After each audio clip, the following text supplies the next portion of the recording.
Alright there guys, and welcome back to another video. Today we are continuing our journey with Spyro the Dragon, because today we're going to be taking a look at and reviewing Spyro the Dragon 2, Ripto's Rage. Because at the end or the beginning, maybe both, of my Spyro 1 video, I said that I would be doing a review of each Spyro game. And even though you guys didn't seem to be too interested in the Spyro 1 review, based on how little views it got, I'm still going to make this video and a Spyro 3 review as well. Even if it is at the detriment of viewership. So let's just get straight into it. Spyro 2 begins with it raining in the Dragon World, and Spyro, after his previous adventure defeating Nasty Nork, wants a little bit of a vacation. So he goes through a portal, which is supposed to take him to the beach, but it takes him somewhere completely different.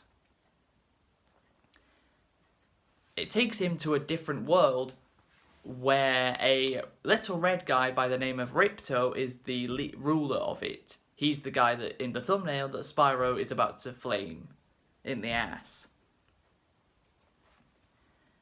And Spyro meets the three new characters, Elora, Hunter, and the Professor. The Professor is the one trying to get the portals in the world to start working again. But until then, Spyro has to go throughout the world and do a lot more collecting if he wants to get back home. So, what are the collectibles we've got this time around? Well, gems are back, of course, just like they were in the first game, but they're actually way more useful and necessary in Spyro 2 than they ever were in the first game. In Spyro 1, the only time gems were actually needed for something was to open up the Peacekeepers, which is the second world of the game. That was it. They were never needed for anything else other than the 120% completion that I managed to get. I didn't go for 100% completion with Spyro 2, and I'm not going to go for it with Spyro 3 either, because I don't want to. I got the 120% maximum percentage you can get in Spyro 1. I don't need to go for it in the other two games. But yeah, gems are a lot more useful in Spyro 2 because you need to pay these gems, because they're your currency, to this guy, this stingy old bastard called Moneybags. He literally exists for you to give him money. That's literally the whole point of his character. When you give him, he will ask for a certain amount of gems. It will always be a multiple of 100. And he will either teach you a brand new move, or he will open up a new area. Teaching the new moves is something that was very much lacking in Spyro 1. So but Spyro 2 has many different things you can do that you couldn't do in the first game. In Spyro 2, you can swim. Thank God. Oh, the amount of irritation and frustration that touching water in Spyro 1 caused, because you take damage, completely gotten rid of in Spyro 2, as you can swim, and you can swim underwater. Which is such a welcome change. It is, in my opinion, the best feature in the whole game. Just simply being able to swim so you don't take damage when you touch water like you did in the first game. Another technique he teaches you is climbing, where Spyro can climb on ladder-like surfaces. Like, you learn these moves later on than you can use them. If that probably doesn't make any sense. Basically, the very first area in the game is called Glimmer, and it has a ladder that you need to climb up, but you don't learn how to climb until a bit later on in the game. So there's things you will go through levels and see things that you need a certain technique for that you probably don't have yet. Then you later on pay money bags, however many gems he asks for, and then you get the technique, and you can go back to the level where that technique can be used. This happens a couple of times.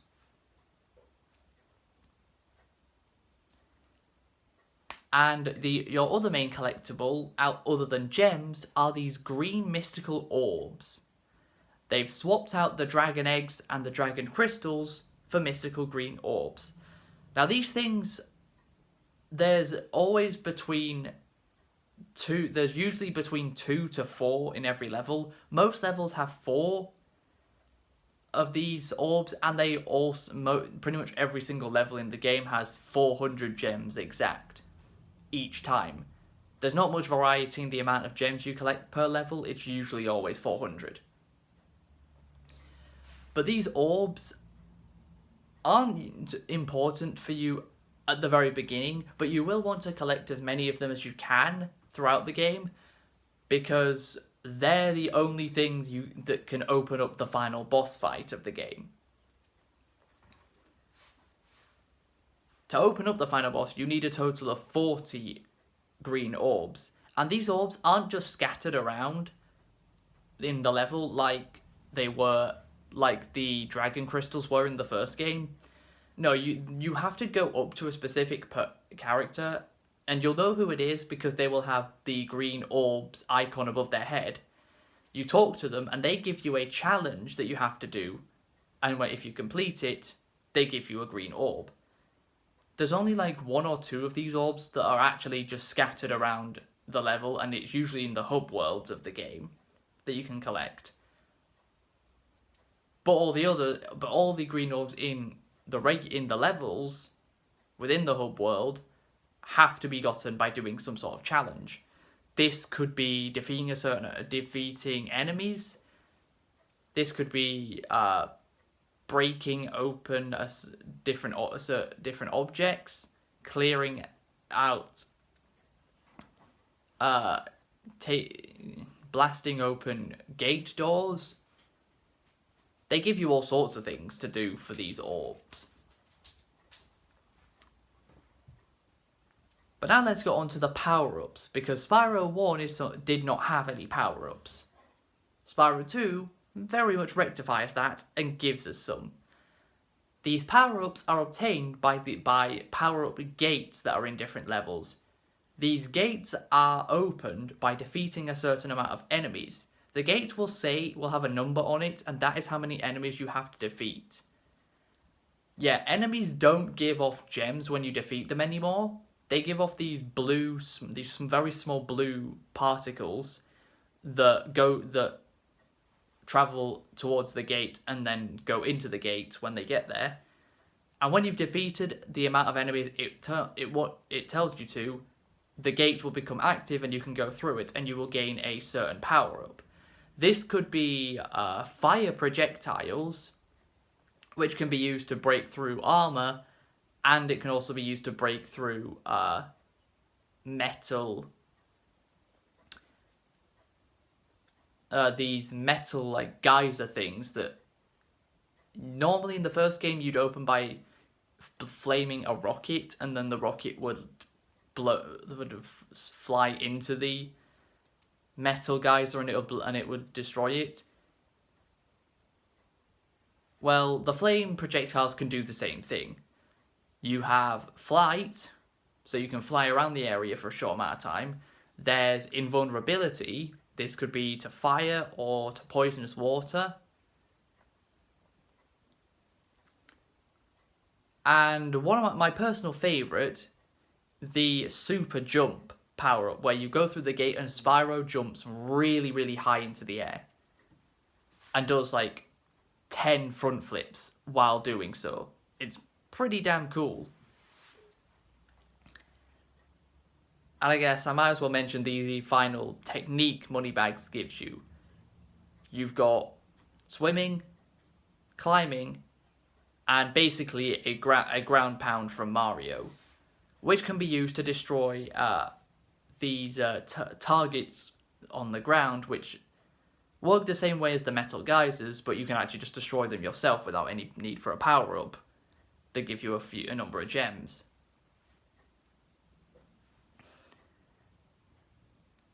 Now I guess we should get on to the boss battles of the game. Now Spyro 2 actually put in some effort with the boss battles compared to the first game. The bosses of the first game are literally just go into area, flame or charge once, they go to a different section of the area, do the same thing, they go to another section of the area, do it a third time, and then you've defeated the boss. Spyro 2 actually makes the boss battles feel like boss battles. The first boss battle is called Crush. He basically doesn't actually attack you physically. There are all these circles on the outside of the arena, and when he goes into one, he is invincible. You cannot attack him. What you're meant to do is, when he will always move from one to the other. When he leaves his circle to go to another one, that's when you need to go up to him and flame him. That doesn't do any damage to him, but then he will smash onto the ground, and basically like the ceiling will come down and land on top of him, and that's what damages him. It also damages you if you don't get out of the way. You have to do this about 5 times, and that's how you defeat him. The second boss battle is called Gulp, and oh god did this guy really annoy me. This guy was so frustrating because I didn't know what I was supposed to properly do. Basically, he has 2 types of attacks. He has a charge attack where he charges at you and then jumps to try and to land on top of you. And he has this other attack that's way harder to dodge called which is basically, it shoots energy blasts. These green energy blasts at Spyro. And obviously, if it hits you, you take damage. But these things sometimes they feel like they're homing, and sometimes they're not. They're really, really frustrating to deal with. I died so many times to him that I actually searched up the best way to beat him. And then I watched a couple of videos, and the way to beat him was actually so simple. What I was doing wrong is I was constantly using my charge move, which of course makes Spyro run faster than normal, which actually made it easier for him to hit me. I'm not supposed to use my charge move at all until he uses his charge move.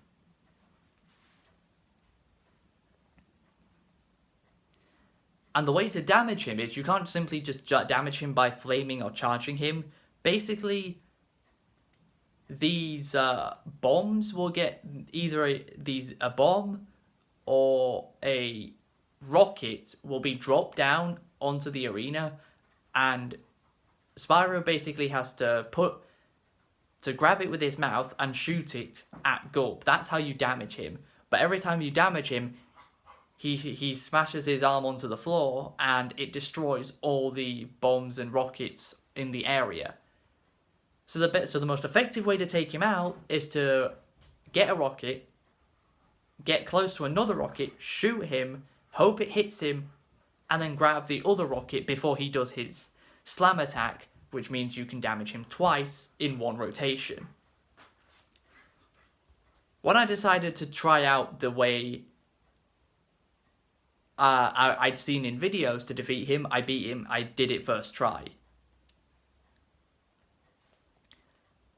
And all we've got left is the final boss against Ripto himself. Ripto is the only boss battle that has 3 different phases. The first phase is fairly simple. He will use his wand to shoot magic blasts at you, and all you have to do is dodge them. And basically, these orbs will continuously be dropped into the arena. They can be red, green, or blue, and it doesn't matter which ones you pick up. All you have to do is pick up 3 orbs. It can be all different colours, all the same, it doesn't matter. You just have to collect 3 orbs. Because that gives you your ability to damage him.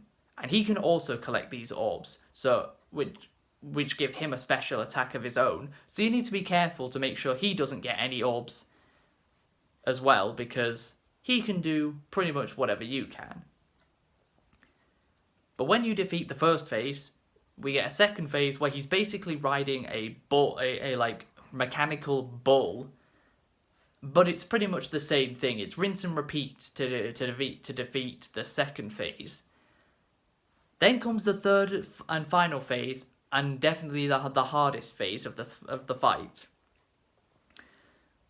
You have to take on Ripto destroys the arena,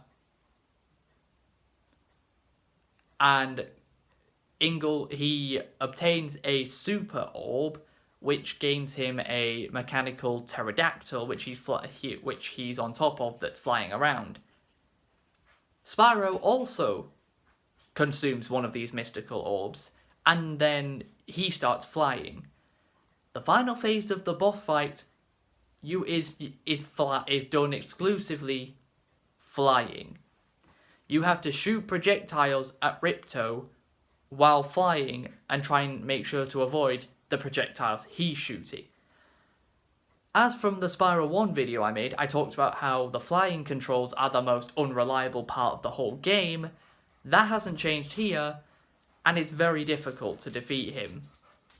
But somehow I managed to beat Ripto on my first attempt. I don't know how I pulled that off, but I did. And speaking of flying, I might as well mention the flying levels from the first game make a return.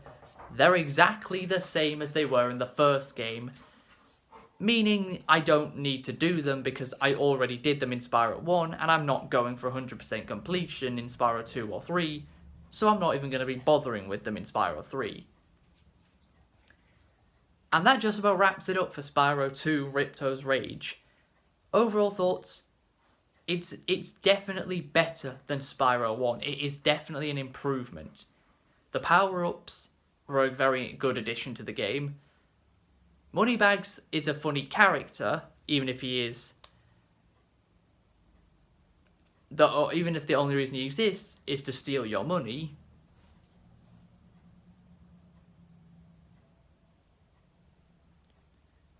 And I did enjoy the gameplay change from Spyro 1. How you can't just find the orbs, you have to go and find the character that will give you the orbs for doing that person's challenge.